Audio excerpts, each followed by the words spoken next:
Board meeting. We'd like to invited to Mr. Hobson to lead us in the Pledge of Allegiance. I pledge allegiance to the flag of the United States of America and to the republic for which it stands, one nation under God, indivisible, with liberty and justice for all. Thank you. Before we get too far underway, I'd like to recognize a couple of guests we have here. Mr. Peter Boyle, who's going to be joining our school board in January at our next meeting, actually. I think it's probably after the first of the year. And also would like to welcome Mr. Sean McAfee, the husband of our board member Amber McAfee. Thank you. We're going to launch with our presentations recognitions.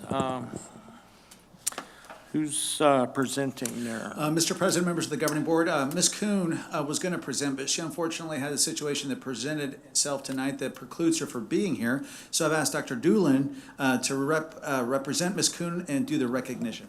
Dr. Doolin?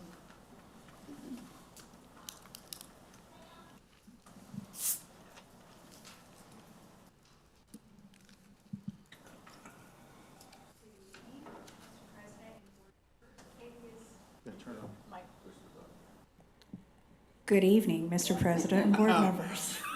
It is my pleasure to be here with you tonight. I am not as cute as Ms. Kuhn, but I will do my best to deliver this in the best manner that I can, and I am hoping she can be with us very soon. Unlike Ms. Kuhn, I have to put my glasses on to see. She can see better than I can, too. Okay, it is my pleasure to introduce a great award tonight to Jared Bodine, our technology device maintenance instructor. Jared has been teaching with us for 6 years, but he's been with us much longer. In high school, Jared attended and completed the radio and audio program and then co-hosted our morning program with Steve Gross. So he knows us very well. Jared keeps his knowledge current with his own company, Bodine IT Home Services, as well as being an adjunct college instructor for three courses. He also runs the Strut store for our students to have real-world experience and our community to have the opportunities to get access. In his spare time, Jared is a commercial actor and comedian. Maybe he can entertain us a little later. He brings that zest into the classroom and engages his students in the learning process. Jared has honed his craft each year. His students work towards the A+ certification as well as the Test Out PC Pro and ranking top in the state for the CTE TSA exams for his program. Please join me in congratulating Jared for a much-deserved Best Instructor Award. Come on up.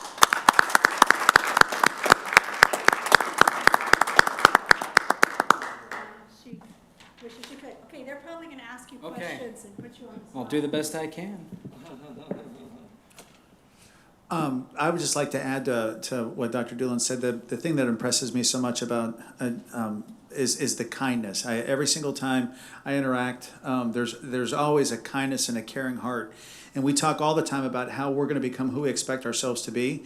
And it isn't driven by me or those of us sitting here. It's driven by folks that are working directly with our students, and to have an individual that has a kind heart, that cares for his kids, that creates an environment that the kids want to be a part of, is ultimately who we expect all of ourselves to be. So I just wanted to say thank you for always being kind and considerate when we have the opportunity to interact. It's very much appreciated. Well, thank you. Questions, board members? Congratulations. Okay, Thank you. very much.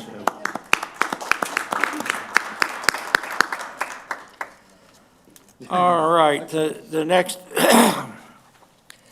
next item is minutes of our special meeting held on November 28th, 2022.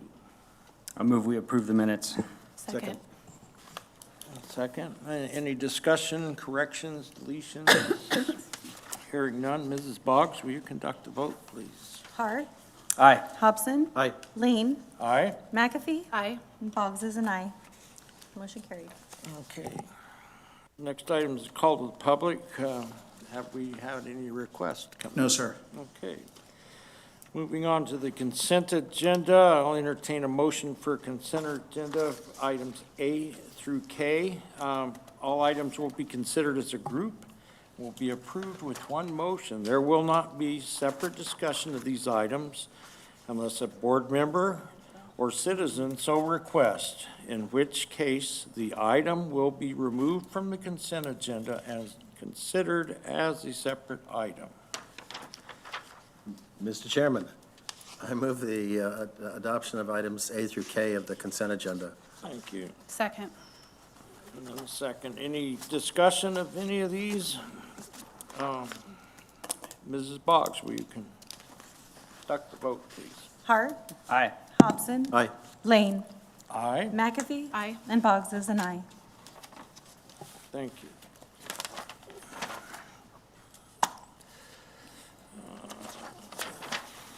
Okay, next item is our personnel agenda, 7A and 7B. We'll entertain a motion on those. Mr. Chairman, I move the adoption of items 7A and B from the personnel agenda. Okay, I'll second.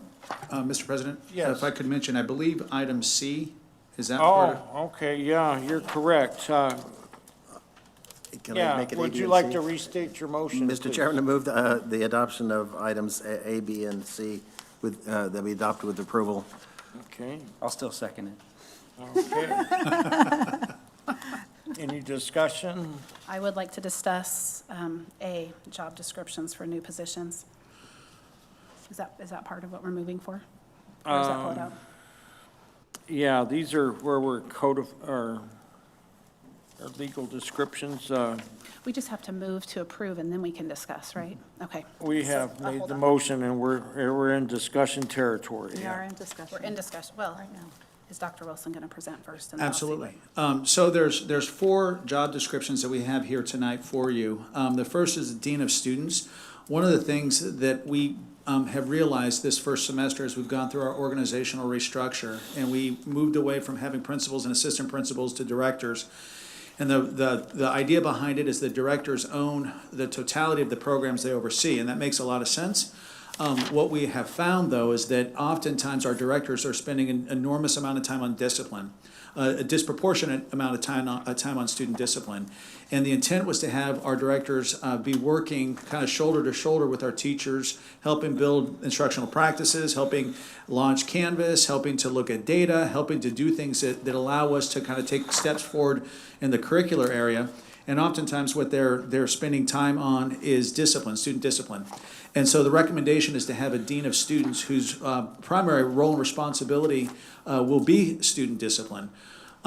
You'll see, though, that part of what we're wanting to do is as we continue to kind of expand the opportunity for students to attend EVIT, we know that there's going to need to be additional support services. And so we've come to you previously and had some additional support and counseling. We're going to come back again at a later date and time and talk more about that. This individual would also work hand in hand with those departments as well to kind of lean into the at-risk students, not from a discipline perspective, but kind of as a tracking support system on our campus so that we can make sure that A, students don't fall through the cracks, and B, we don't have our directors spending time in areas, although valuable, that is better spent their time doing things within the classroom to help build instructional practices. So that's the purpose and the intent of Dean of Students. Will be one that will float back and forth from campus to campus, just like our directors float back and forth from campus to campus. Questions on that position before I motor down? The second is Extended Foster Care Residential Program Director. This is a position that I think is incredibly needed in the organization. As we know, and we've talked previously, one of the things that we're hoping to do is to fundamentally shift how we and potentially others across the state service students in the foster system. And we know that there's 2 sides to that coin. The first side is what can we do programmatically on our own campuses to help build capacity. And also, we know with the partnership with Heritage Academy, their Paul Revere School that's going to open up here, the idea of having foster youth attend high school here. But we also have the residential facility that we're opening. And in order for us to really understand what that day needs to look like, I believe it's important that we have an individual who has that as their primary responsibility. we have sat down a number of times as a group and talked about the facility and what should be in the facility, and inevitably we get to a point in which we're all just looking at each other because we think we know, but we don't really know. And what I hope we don't do is fall victim to our own ego and not realize that we don't know. And so it's important for us to bring somebody in who has experience in the foster youth arena, an individual potentially that they themselves have either fostered or worked within the foster system, has done work within the foster system, understands the complexities and the layers that have to be unpacked in order for us to really lean in and help those students the way we want to help them. One of the questions we ask ourselves every single time we meet as a group is, so what does a day look like for a student that's living in the residency hall? What does that look like? And the conclusion we came to is that it's going to look different for every single kid, because every single resident is going to have a different on-ramp and off-ramp, not only with us, but in their life. So the individual that we want is someone who has the ability to begin programming what that looks like, so that as we're building the facility, we're building it around the structure of what a day in the life of the student would look like, so that we're not building a facility that doesn't meet their needs, or we're not building a facility that drives certain needs that they might not need. So this is an individual that may or may not be with us long-term, but it's an individual that we believe is necessary to come in at this juncture and really help us better understand what does a day in the life of a resident look like, and how do we support him or her in such a way to really give them that opportunity that we're expecting them to be given because of what we're providing. So that's that position. Questions on that? So, Mr. Chairman, if I may? Yes, Sorry. absolutely. So, Dr. Wilson, my suspicion is that, by the way, I think that's a really critical component of the program, and you got to know that I mean, school doesn't for lots in the school system, school is sort of 8 to 5. Mm-hmm. This person is going to has a 24-hour day job. The activities before kids get up and the activities after school that keep these kids safe and progressing is going to be really critical. So I think that's I commend you for thinking of that. I suspect that's not going to be somebody who's going to be here short term. By the way, I suspect that person's going to be one of the persons that is one of the most important enduring folks. This is one of the most exciting things, by the way, that we're doing, and I'm just tickled. Thank you. The next two positions, I'm going to defer to Dr. Doolin on, and then I'll lean in areas that I might be able to support as well. If you're comfortable with that? Absolutely, but I'm going to start with, I think it's important, I'm going to bring Ms. Perez in, because I think it's important to understand before we talk about these next two positions, where the funding for these positions is coming from, and then I'll talk about what our goal is for these positions. So I'll start with Ms. Perez. Good evening. We, EVIT during the COVID time, received additional funds, ESSER funds that are COVID related. There is a requirement that the district allocates 20% set aside funds to provide direct support to students that are falling behind. So that's one of the reasons why we have this, and Dr. Doolin can speak a little bit more about the expectations of the role of those two positions. So again, just so we're all in understanding, these positions are short-term. This is a limited amount of funding, and it's only lasts for, I believe, 18 months is what we have left. So one of the things that we have uncovered, or I think it was by blessing that we kind of uncovered it, is students have fallen behind. COVID really did hit and impact students in the areas of English and math. And at EVIT, we kind of felt like originally that we don't do English and math, right? We're CTE, we focus in different areas. But what came to light is, we've been looking at the curriculum, and really what really came to light is I got asked to come in and look at some paperwork that was done, research papers that were written by some students, and grade them because the instructor was no longer with us and we needed someone to finish up those papers. And as I looked at the rubric and I looked at the papers, I brought in other people. So just so you know, so we got a consensus. Dr. Wilson got to grade some, I graded some, Dr. Schreiner graded some. We all kind of took a turn and really looked at where these students were coming from and where they at. And what we realized is we have a gap. We're asking students on our campus to write papers. We are asking students in our medical programs to write medical notes. We are asking them to understand vocabulary, apply vocabulary in the math trades. We're asking them to be able to do that in the construction field. Yet we're not giving any support. So the reality was, as I looked at these papers that were turned in and I graded them, and part of them was for to meet the standards for the embedded credit, I saw a real gap in knowledge. And so as we spoke about this, we thought this is one of those areas that an English teacher would be phenomenal to have on staff, that they could go in and present, this happened to be the fire program, present to the fire students, help them write their papers on their subject matter, and really help them grasp academic writing at the collegiate level so that they are more prepared as they move forward. And then we started looking at all the other areas we could use this in, and it was amazing to hear from the teachers as we rolled this out that this was something we were looking for, how excited they were to have the idea of having an English teacher and a math teacher on board. They will work directly with our CTE teachers when asked. We're also going to have them lean in and look at some curriculum over the summer to see those areas where we can maybe beef up our rubrics or better align with some of the English and math standards. They're also going to be available for one-on-one help for students if they're falling behind at their home school. So that's going to kind of be their day as they are here with us. They're going to do a little bit of all of that. But again, it is only for the next 18 months that we have that funding. And here's why I was so appreciative of the suggestion that Dr. Doolin made, is that we talk all the time about how can we lean in multiple different ways. And we say that we change lives by loving our students and serving our communities.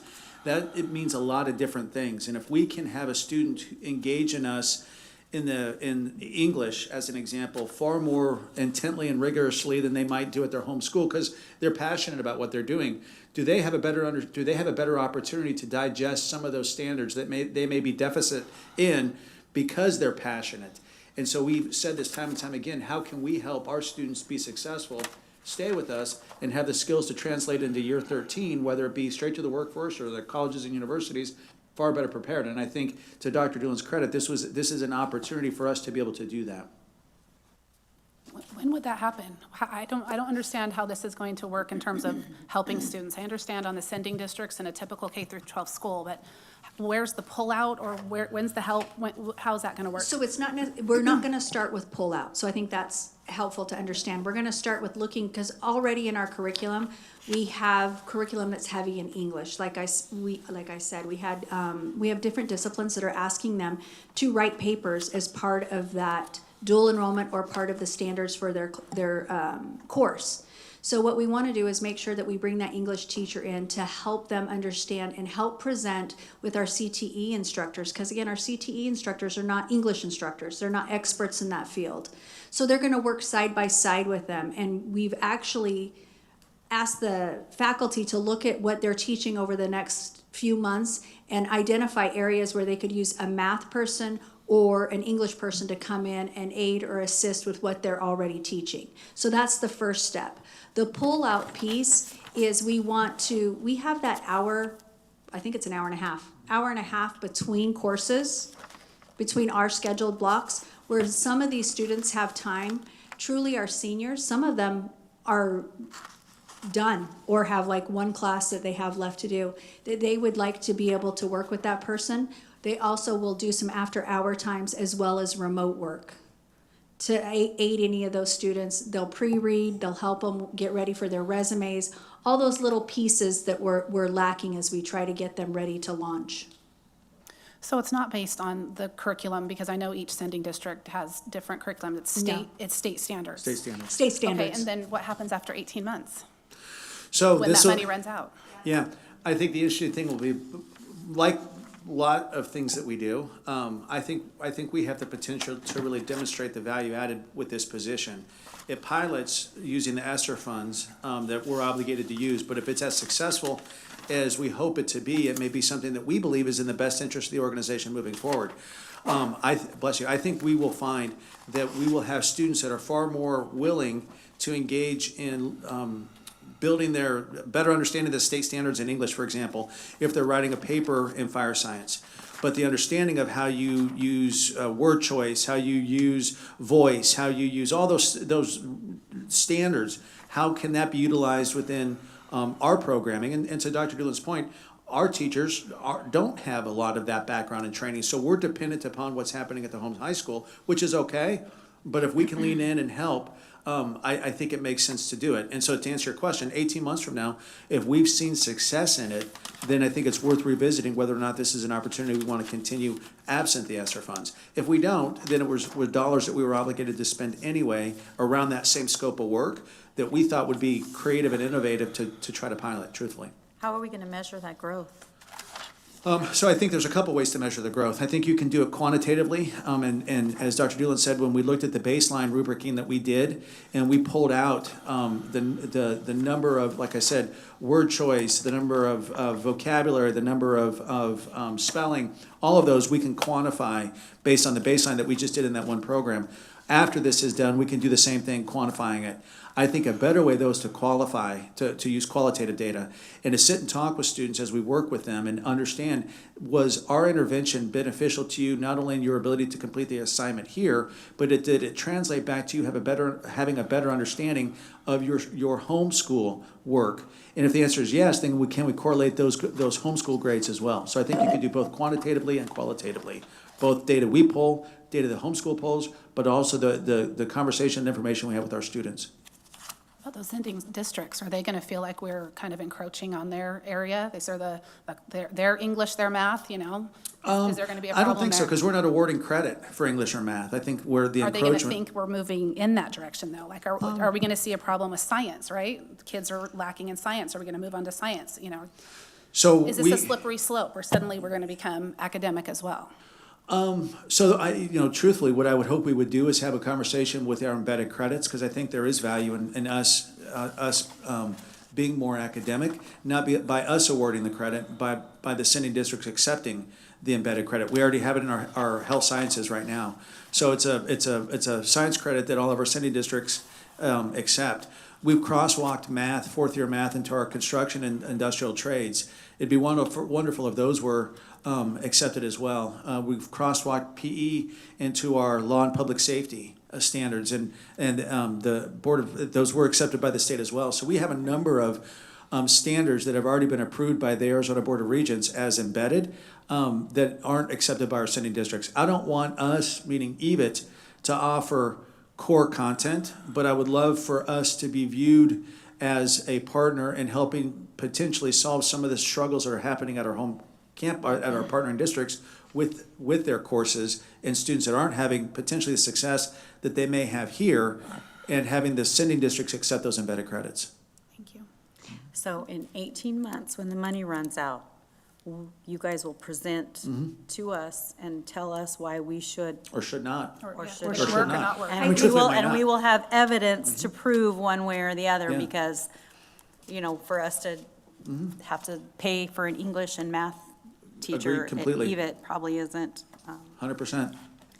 Real quick, just, I'm going to interrupt. I have two things that I want to also make sure we're understanding. When we talk about being academic in nature, again, we want to partner with the homeschools. So if a student comes to us and needs help or needs someone to edit a paper, our teachers now, even myself, if a student asked, I know our director of legal services has even done this because he read some of the papers, helped grade and look at papers too. We would help them now, whether it was a homeschool paper or our paper. This would allow us to offer some of those resources to those students that are here and maybe are struggling at their homeschool, so that they can stay here, because they need to achieve there just as well as they need to achieve here. And if we really put aside and focus on the student, I think that's where we need to measure ourselves, as are we helping the students achieve their goals and get where they need to be. There is something that I'm going to ask Mr. Fisher. He likes it when I put him on the spot here, but he pointed out to me that some of the core indicators of performance for the Perkins funding, the S1 and S2, is academic attainment in reading and language arts, as well as academic attainment in mathematics. Both of those are related to our Perkins funding and a way that we can measure our success.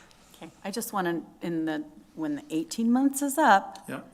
when we come back and say, this has been great, it's good for students, and now we have to pay 2 more people, I want to know that it's going to be worth, like not just a little job that we gave somebody to And it might pass not. their time for 18 months. Yeah, it might not. I mean, truthfully, we may get to 18 months from now and say, it was well intended, but it didn't produce what we had hoped it would produce, and we'll come back and not have a recommendation. But either way, we'll share with you the results of what occurred.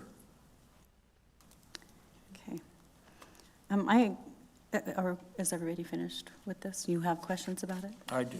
You do? No. I want to go back to the Dean of Students position, just because I've been looking and glancing and reading through this. So hiring a Dean of Students, is that similar to an assistant superintendent? And also, we have the directors of all the programs. Maybe I'm unsure about what their roles are in this, because it seems to me like some of their positions, some of the things that they're supposed to do now is going to fall in the Dean of Students. Is that going to be overwhelming for one person to oversee all of that for all of our directors and, all of the administration that we have right now? And now we're going to have a Dean of Students too?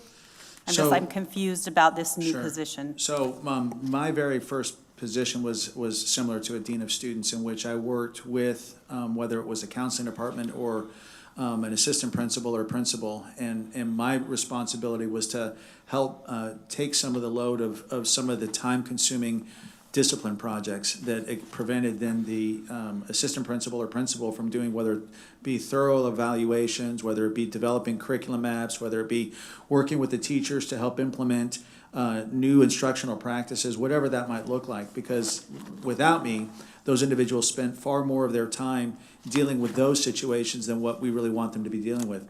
So that's what this position is akin to. In all of our positions, we articulate other opportunities that they may be responsible for, but at the end of the day, it really is partnering with our counselors to help lessen the load of some students that need the attention that they need, but also not at the expense of our directors, who we need them to be behaving differently within the organization to help us improve our instructional practices. Okay, so we're voting to approve these tonight. Positions. Without pay attached, like we don't know how much this is, like what does this position pay? So it'll get, and I'm gonna ask Ms. Perez if you can, because we haven't hired the position, but if you can explain. Well, I mean, like if Yeah. we're gonna vote to approve it, What's the range? yeah, Yeah. we don't know what it's gonna cost us to hire these people. And so I'm not very comfortable approving a position that I don't even know what we're gonna be paying that person. So- have to vote for that If salary, though. if I can add to that, I did do a market analysis on these positions. For the Dean of Students, the base pay would be $78,941. For the Director of the Extended Foster Youth, the base pay would be $89,936. And the Math and English positions would be consistent with our certified staff salary schedule that has already been approved by the board at the base level of $42,848. Okay, so I'm not really concerned with the math and English at this moment because we have 18 months, right, before we have to Really decide. That's a use it or lose it. They use it or So lose we it. approve these Yes, positions, correct? But not the pay yet. Yeah, so we'll post the positions, we'll interview the positions, we'll recommend to you, and then like all our other positions, when it comes to you, then it will be the salary based on the analysis that Ms. Perez just described, and then of course, individual's experience, education, background, as it is with everybody else, gets layered into that. Is there something that transpired that made us need the Dean of Students as another position, another administrative position? I think that what's transpired is we've looked back at this first semester, and we had some successes and we had some challenges. And some of the challenges were due to having individuals that we had wanted to be working far more with the instruction in the classroom get consumed with student discipline. So what would wind up happening is that we would have individuals that would go 2 or 3 days without doing drop-ins or walkthroughs or sitting in a class and providing feedback because we had situation A happen on the campus and we couldn't get it resolved in one day because we only have them half days, so it had bled into the next day. And by the time we know it was 3 days out before the individual got back on the cycle and the track that we wanted them to be on. You replicate that time and time again, and you wind up having the discipline taking the urgency at the expense of what really we want those folks to be doing, which is building teacher capacity. So as we've looked at looking forward, as we've looked back to look forward, we've said that's a challenge that we have. And how can we solve it?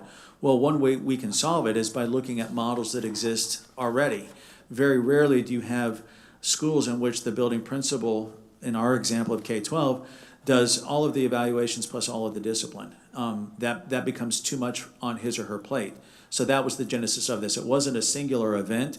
It was the totality of a semester's worth of successes, but also some real challenges, to be honest with you.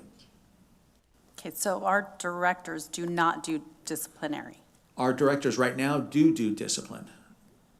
Okay, so if we hire, I'm trying to make sense of a dean of students when we have all of this administration right now. So we hire the dean of students, then the directors no longer discipline? There will always have to be a place in it, right? Because one person isn't going to take up the bandwidth of the four.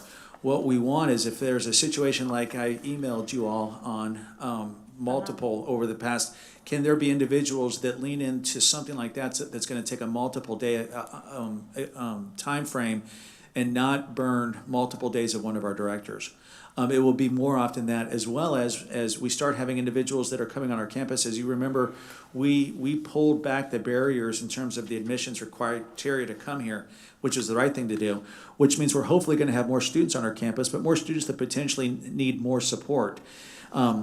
This individual, although he or she will be leaning into the discipline, will also be working with our counselors for some of those at-risk students that we know probably carry with them a little bit more a need than the traditional. So there's no way our directors aren't going to be doing discipline. They just, that the bandwidth isn't big enough. But can we alleviate some of that and some of that around kind of those time-consuming events and have an additional support for some of those students that we know are going to be on our campus that are probably more at risk than we've had before? That's what this individual will focus on. Dr. Wilson, forgive me for interrupting, but one thing I'm not sure that the board knows, because my memory is not that great, is I'm not sure how much we shared with them the changes that we're making for the admission. Did we go over that? The additional changes? I believe we didn't we? So, The GPA, I was going to say the GPA. There Yeah. were, all of that, that it's not even at 2.0, we're allowing even those below that to come in. Okay, so that is part of it, because that's gonna increase the load on everybody on the campus. And I do feel like it's very important for our directors to be walking through those classrooms to see the instruction that's going on, to prevent some of the things that, as you know, have occurred. They can't do that if they're always bogged down with the discipline process, because it does take several days, as Dr. Wilson mentioned. So we're adding somebody else because the enrollment's gonna grow? no. Because I of mean, the standards? We lowered the standard. I think I'm Because hopeful it's the enrollment's going to grow every single year. I think we're asking to add somebody because I think the system that we put in place this year hasn't been as efficient or as effective as we had hoped and needed it to be. Not because it wasn't well intended, but because we had placed on our directors the expectation of being both principal, assistant principal, in our worlds, principal, assistant principal, to a degree counseling, as well as curriculum advisor, curriculum supporter, all within the context of their program. And that's quite a bit on one plate. And I didn't realize it at the time, but that's too much to be on one plate. So one could suggest that potentially we chop up the programs and add more directors. I don't know that makes sense, though, because I don't think we're at a point to do that. The safety net in it is that can we bring in support to help alleviate some of the time-consuming responsibilities that tend to take them away from what ultimately their primary role should be, and that tends to be discipline, and that's what this position is designed to help fulfill. I personally would just like to interject that I think this is a good idea. Just on the simple fact that discipline needs to be consistent, and we need somebody familiar with past precedent and making sure that there's consistency through all the programs. So I think this is a good idea. Discipline needs to span all programs and be consistent throughout. Isn't that what our directors, though, do? Shouldn't everybody be meeting and being on the same page with the discipline? We have to have somebody overseeing discipline? When we have directors and all the other academic, or all the other administrative people, like, wouldn't everybody be on the same page with discipline? Dr. Wilson? Yeah. You had mentioned should be. before that we were trying to keep admin at 10%. Correct. I realize this is one position, but Yeah. how close are we to that 10% threshold? So I think I think I've said this before, but if I haven't, we are over that threshold. By how much? I don't know, I can bring it back for you. There's gonna be an ebb and a flow in that, to be truthful. As we add positions and as we grow, as we adjust the structure of the organization, we're gonna sometimes be over it, and there's gonna be sometimes we're gonna be below it. We've said before that in order for us to grow into the next opportunities, we may skew ourselves high at the beginning, only to find ourselves down the road low once again. So I can bring it back to you, but I wager that we're over the 10 by, I would say, probably 2 to 3%, Okay. is my guess. Is this kind of an expectation of students with the foster care, or forgive me if I've forgotten, are they going to have their own dean of students? Are they going to have kind of their own? So Yeah, because eventually we're gonna have to turn Is that- some focus and hire, and that, like, how much administration do we need to have? So I think there's a couple different questions there. I think with the foster youth residency, some of those individuals are obviously, all of those individuals are going to be participating in our programming, and that will be a separate support system for them. Yet at the same time, the resources across the board that we have lean in to support all of our students. And so whether we have individuals that are case managers working within the residency facility that are helping shepherd what those programs look like, but there may be need for our counselors on the main campus, or our administration on the main campus, or our dean of students on the main campus to work with those students just like we would work with any of our students. Thank you. And then to the question of administration, I think, and I don't disagree with Ms. Boggs, I think she's correct. I think that it presents itself that way. And I've said since I became the superintendent that I'm not in favor of being administratively top-heavy. I will bring back to the board, probably not next meeting, where we're at right now administratively, as well as it's broken down by, I want to say the USFR, I don't think that's right, in terms of the coding and job description, because I think sometimes there's a challenge between what we all describe and believe as administration versus what it really is coded as. Sometimes is a bit of a different picture, but I'll bring it back to you. So we could table the dean of students until Absolutely, you can Until table, after. absolutely, after we present that. Okay. sure. Okay, so what we need to do is have a motion to modify and a second, and then we would vote on that. I forgot even what Well, wait, item number we're on. I'd like, I guess, if we're going that way, I'd like to know, do you believe that these are necessary positions for EVIT to be thinking about filling now? I'd like to believe that every position I bring to the organization, I believe is necessary. I don't fashion myself as an individual that likes to create positions that aren't necessary. Of the 4 that are there, the 3 that are urgent are the math, the language arts, and the foster. The system as exists right now, although it could be flawed, will remain flawed around the way we're managing it until we come back and have a deeper dive on the dean of students. And so that of the 4 is one that could be tabled for further discussion, but all 4, from my perspective, are positions that are needed within the organization. And you're not filling any of them at this moment, but you want to be able to fill them in the next. Yeah, I mean, as soon as the positions are filled, we're going to post them, right? So if we wanted to hold the dean of students until January, we could be okay with that. I would hate to do that for the math, the language arts, and the foster care. Yeah, no, I feel okay with those. It's the dean of students that, Well, and the math and English have the ESSER funds already. yeah, so- the math and the English won't be a concern to me until 18 months Right. down the road. Then that's a different discussion. But the dean of students, the position you're talking about filling is actually a counseling position. No, I mean, But that's what you've described. yeah, as the organization grows, there's gonna be a crossover between those, right? I mean, I think that's what we've been talking about collectively, that instead of, we've talked about silos, but the silos actually cross over and create some good Venn diagrams. So they would be heavily on the discipline, but also be working with the counselors, targeting at times at-risk youth that may need some additional support. In that respect, they're counselors.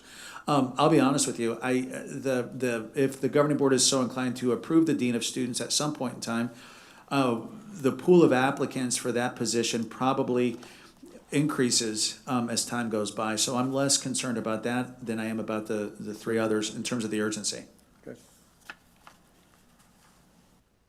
Okay, so we need to You would make a need motion You need to, to make a motion to modify and exclude the dean of students from what we're approving, and then we'd need a second, and then vote that, and then we could go back and vote the original. all right, I move to modify, which one are we? 7 personnel, B, Dean of Students. for the dean of students, to pull that aside. I second. Second. Okay, Checking my comprehension, it was personnel it's A, in 7A, 7A. 7A, sorry. Sorry. That was my bad. and 7A. dean of students. We're gonna strike that from this list to be reconsidered at a later date. So if there's any further discussion on the motion to modify, Mr. Hobson? Is this a motion to? To modify to modify the it? And then original. Or will we then move to approve it, or? Right, simply- okay. then we'll vote. I'm aye. Pardon? I'm aye on the motion. Okay. Sorry. Well, then, Ms. jumped Bogg, we ahead have of a you, Ms. motion a vote on the motion to Modifying. modify. Yes. Hart. Aye. Hobson. Aye. Lane. Aye. McAfee. Aye. Boggs is an aye. Okay, so Now we need to now move to we table. are everything's the same, 7A, B, and C with we've excluded the dean of students from Do I need A. to, do we need to move to table? No. Dean of students? No? Okay. No. We're removing it, we've done that. Okay. So now we need to vote the original motion. So would you conduct that vote, please? Yes. Hart. Aye. Hobson. Aye. Lane. Aye, McAfee. Aye. Boggs is an aye. all right. All right. Moving right along. 8, we have a whole bunch of action items, so let's go to item 8A first. Move the approval of item 8A. Second. Okay. Dr. Wilson. Mr. President, members of the governing board, you will have a number of these different GMPs coming to you over the next series of months as we continue to expand the remodeling and the renovation of our main campus. This GMP2 focuses on Building 12, which is the former banking building. That's where the Heritage Academy will be opening the Paul Revere School. One of the things that I'm grateful for that Chase has done is if you look at the breakout of the dollars being spent, there's dollars that we're going to be spending across the district based on the life cycle analysis that we presented to probably 6 months ago in terms of the neglect that the facility has had over the past 20 years. So we've asked them to chunk out what dollars we would be using independent of anything, any programmatic changes, as well as then what the programmatic changes are. So GMP2 takes that into consideration and allows us to continue to move forward in the remodeling of Building 12. What is Building 12? The old banking building, it's the. Right out here in the lot? Yeah, on the way to the bistro, right. It was first the Cosmo building. It was first the Cosmo building, it's been a lot of things. Yeah, so, so explain the 3 headings, then remodel, that's the big chunk, but what's the FCU, and the roofing repairs are capital improvements or maintenance? Need to turn on the microphone there if you would. Little green light will come on. It's on. Can you hear me? Yeah. Cool. Thank you for having me. So the 3 headings that you see there are going to be for the Paul Revere Academy is going to be the first section of that, which is going to be the tenant improvement that goes along with that program that's going to be going into the space. The second one is the fan coil replacement Basically, that's the mechanical infrastructure for the facility itself to continue its cooling and heating as we know it now. Those units have just been identified as past their useful life cycle, and similar to a lot of areas and facilities that we're working on now, we're going about replacing those big mechanical infrastructure when we're doing heavy tenant improvements in there. So we have some efficiencies and not going in there and tearing out good scope. We do it while the area is demolished. We can go and replace those units above ceiling and then put back that tenant improvement. And then the last one is going to be the weatherization, the roofing side, which is similar to what we're doing throughout the campus, just repairing the roof and what's going to be required and to continue to maintain that building 12 as we see it. What are project requirements, 1A?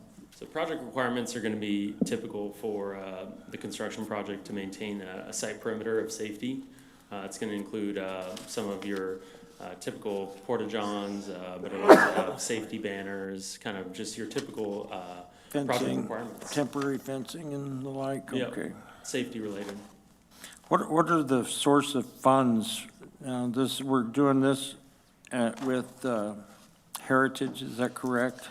So Heritage is the entity that is going to be opening the school that's there, and then of course we will have a lease with them for that space, in which we will recapture the funds through the lease. Okay.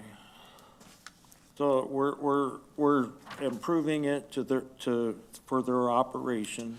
We're improving it for the usage of an opportunity, and they happen to be the entity that will partner with us. We're So not, have they spec'd out what they're doing? some of it, not all of it. There's some of what they want that we haven't agreed to. And so if that's what they're in need of, then they will be responsible for those additional dollars. Okay. So are they involved in any of this discussion with what we're doing, or are we just kind of bringing the building up to a baseline and then they take it from there? No, they've been a part of the conversations. I give SPS and Chase credit because they've spent quite a bit of time working with Heritage, understanding the needs that they have, but recognizing that the needs that they have may not necessarily fit what we want out of that space, and where can there be a commonality. So we have worked with them, and we've met some of their needs, but like I said, not all of their needs, because some of their needs aren't needs that we see in the facility. If they need it, then they can be responsible for it. Okay. So help me understand the FMG line there at the bottom, please. What is that?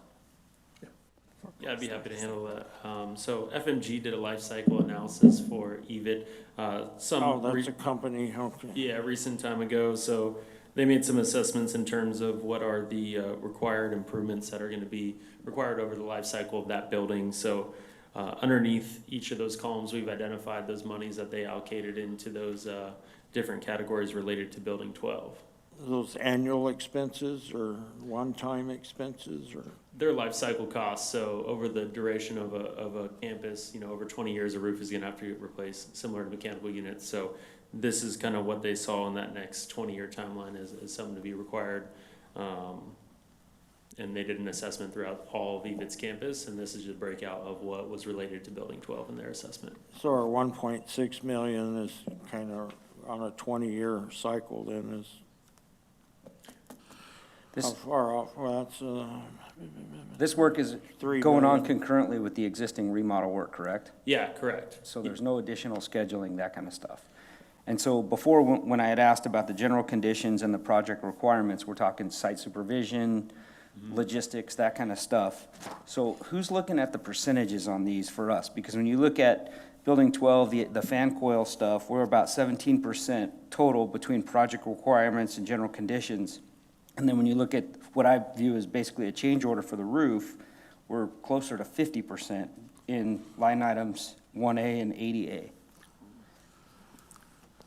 Yeah, and I can kind of take the general condition side. So when we first last met, and as you kind of seen in the bistro building currently, we started, so from November all the way out until April is kind of that general conditions time that we have for the team members that we have on site now currently working on the weatherization and the bistro. So planning on this project taking place starting sometime in February, pending this board approval, we'll then be submitting into the city of Mesa, which is gonna be approximately a 4 to 6 week turnaround, right? Additionally, we're gonna be ordering those fan coil units currently. So it's pending an approval by the board yourself, we would order those, which is gonna be another 16 to 20 weeks. So what we have is we're gonna try to push as much work as we can under that April and March and February time pending that permit. So we might be into May until we're actually completing it.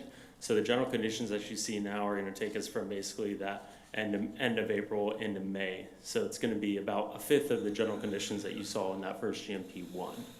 And as it kind of relates in percentages, it's kind of hard to really verify percentages based on a budget just because it could be a small scope, but if you're out there for 5 months, it's gonna look different than a large scope, but that's gonna take 5 months as well. So sometimes the percentages are kind of oblong compared to what you would, think conceptually. Okay, so we are adding to the schedule and requiring more supervision, longer Yes. durations. Correct. Okay, thank you.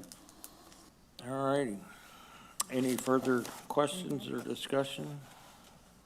And Ms. Boggs, will you call for a vote, please? Yes. Hart, Aye. Hobson. Aye. Lane, Aye. McAfee. Aye. And Boggs is an aye. You better get to work.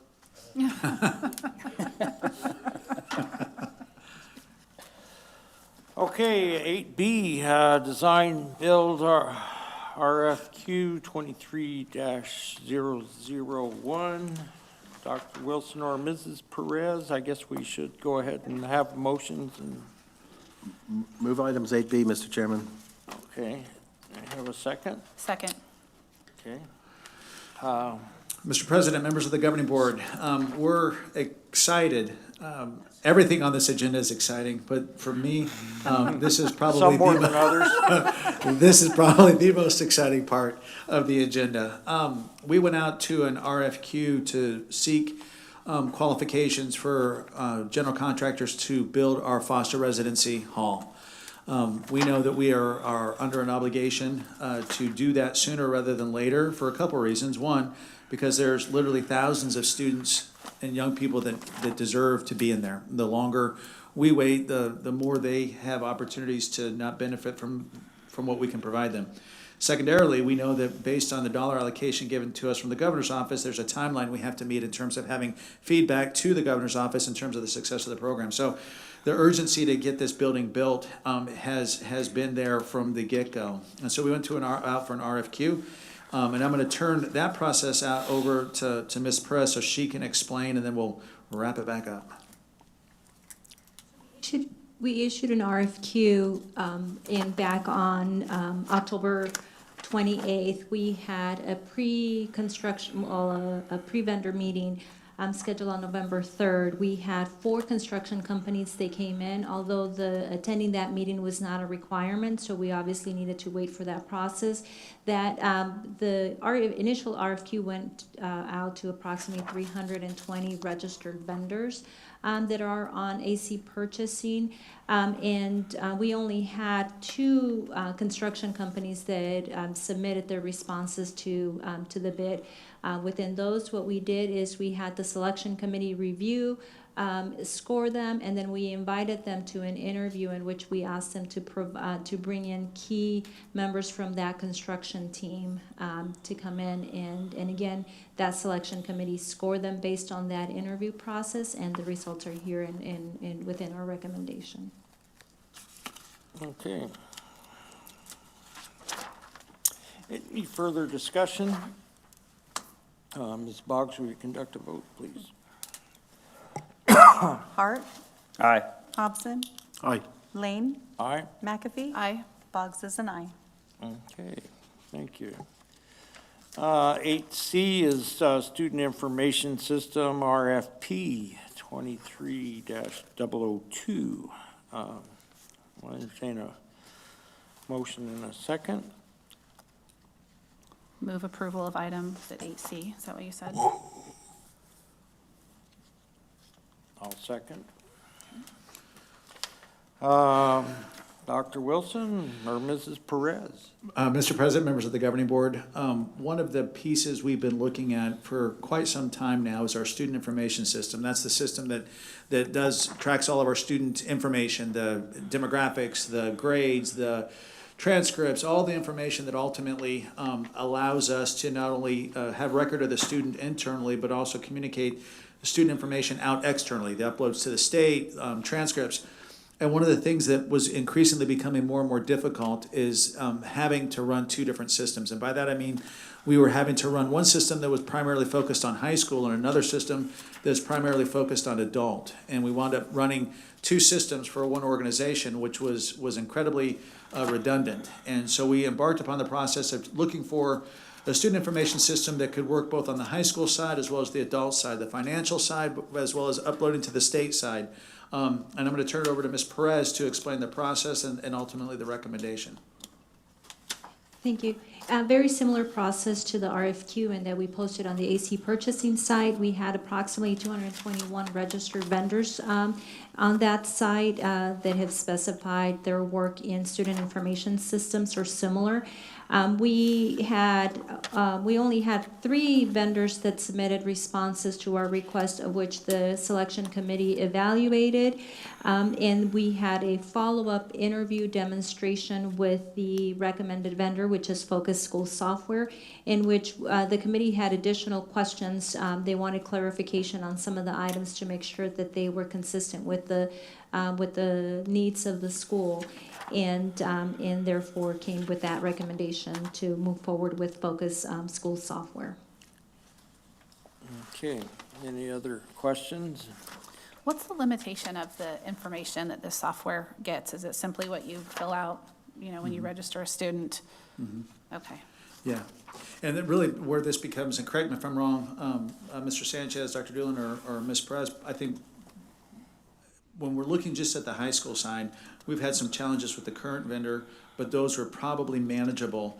It's when we start scaling up our associates and having one EVIT that we began having the realization that we were going to have a problem. So it only captures what information we put in, but largely it's also function. What we're looking for is a student information system that can process adult transcripts, financial aid, things like that too. Okay, thank you. All right. Mrs. Boggs, will you conduct a vote, please? Hart, Aye. Hobson. Aye. Lane, Aye. McAfee. Aye. Boggs is an aye. All right, next item is item D, redistricting maps. We have a couple of maps there, an A and a B. I would like to make the motion that we approve map A. I'll second that. Okay, would you like to, do we have someone to present on that, or? do you wanna Mr. talk President, to members of the that? governing board, we certainly, the gentleman is here to answer any additional questions. I know this is the third time we've had the conversation, so he's willing and able to answer questions if needed. Okay, does anybody have questions? I think A, the part that I found attractive myself was the minimal turmoil. The map B possibly may take in future possibilities, but I've always had very bad luck predicting the future, so I would rather not go there. Anybody else would like to ask questions of our vendor, or? So you want to give back those people on the Gila River to Mr. Covington? And I do. Those 5 I thought individuals? I've been out meeting those people the last couple of weeks, Mr. Lane, and now you're going to take them away from me? Well, I'm afraid that's politics, you know. You've been meeting with them. Is there a second to that, by the way? It has been seconded, so if a yes vote would be A, and I guess a no vote would be B. No vote would be. No vote would be not A. Not You A. could still vote, you could still say not B, We- and come back for a C. We'd have to C choice. re-vote for B or something. Any further questions, comments, or otherwise? I would concur with your opinion that I like the option just based on population and not trying to take in predicting future demographics. Thank you. Mrs. Boggs, will you conduct a vote, please? Yes. Hart, Aye. Hobson, Reluctantly, aye. Lane, Aye, McAfee. Aye. Boggs is an aye. so be it. Thank you very much for all the help that you gave us.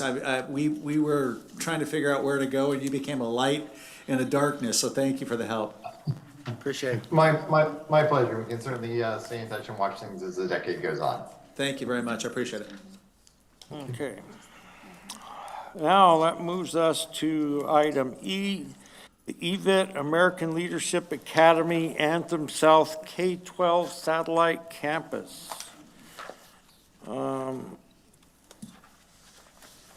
So that's an action item, so I guess we should have a motion and a second. Move for approval of item E. I'll second. Okay, Dr. Wilson, we're going to put you on the spot unless you want to delegate that. That's okay. Mr. President, members of the governing board, we actually came to you previously for when ALA joined the EVIT CTED and asked for your approval to get CTDS numbers. We neglected to include this school on that list. So what you're doing is approving the fact that this school is part of their district, which is now part of our CTED, and then through your approval, we submit it to the Department of Education, which generates the ability for them to function as a satellite campusing there. So it was our error that we didn't include this back when we brought ALA into the CTED. All right. Any discussion? Mrs. Boggs, will you conduct a vote, please? Yes, Hart, Aye. Hobson. Aye. Lane, Aye. McAfee, Aye. and Box is an aye. Okay, thank you. Next item is call for an executive session. Board may vote to convene an executive session pursuant to ARS 38-431.03 A3 and 4 for discussion and consultation for legal advice with the attorney for the public body regarding Shanaz Tahir's demand letter. Have a motion and a second. I'll move to executive session. I'll second. Would you call a vote? I will call the vote. Hart, Aye. Hobson. Aye. Lane, Aye. McAfee. Aye. And Boggs is an aye. Would you like to take 5 minutes on the way over there to? Let's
Okay, we're back for our executive session.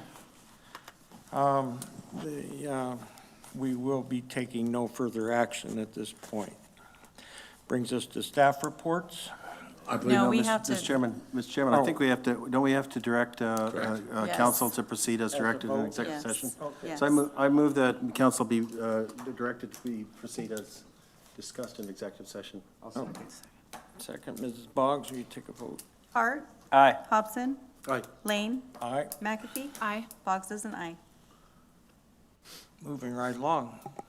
Staff reports. Mr. President, members of the governing board, I don't have a report tonight. I just want to say thank you. I think at the end of the day, we might not always agree with one another, but I don't doubt that everybody that's on the board is on the board because they want to do what's in the best interest of kids. And I think when you have a board that functions around those parameters, that kind of has that as their base, you're ultimately not going to go wrong. So thank you for giving stewardship and leadership to a district, but focusing on and anchoring it in what it should be anchored in, and that's our students. So thank you. That's all I got. All right, thank you. That brings us to number 9. We'll have an acclamation to adjourn. All in favor? Aye. Oh, did we want to do calendar? Aye. Oh, are we going to do calendar Oh, for January? yeah. We have to wait. January 9th. This is our next meeting. January 9th. Correct.